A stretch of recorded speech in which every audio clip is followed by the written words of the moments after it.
ஒரு மாத காலத்திற்குள் எடப்பாடி பழனிசாமி தலைமையிலான ஆட்சி முடிவுக்கு வந்து தினகரன் முதலமைச்சர் ஆவார் என அவரது ஆதரவாளர் புகழேந்தி தெரிவித்துள்ளார்.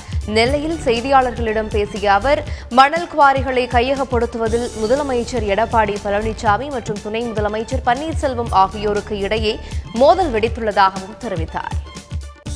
திடீர்னு 2 பேருக்கு ஃபைட் ஸ்டார்ட் ஆயிடுச்சு. இன்னைக்கு எங்க துணை பொதுச் செயலாளர் சொல்லியிருக்காரு, ஒரு காரணத்தை எங்களுக்கு கிடைச்ச தகவல் படி மணல் கோரி பூராவையும் கையாளுகின்ற ஒரே ஒரு நடவடிக்கையில் ஒரு ஆசையில் பன்னீர்செல்வம் இறங்கியிருப்பதாகவும், அந்த மணல் கோரி எதையுமே எடப்பாடி ஆளுகளுக்கு கொடுத்துடக்கூடாது, பூராவும் கொடுத்துடணும்னு சொல்லி அவர் கேட்டு, இந்த பெனிஃபிட் பார்ட்டில் அந்த உதயகுமார் இருக்கார், ஆர்வி உதயகுமாரும், அவர் தான் ரெவென்யூ.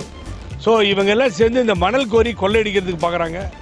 ஆகவே இந்த ஆட்சி முடிவுக்கு வருகிறது ஒரு மாதத்திற்குள்.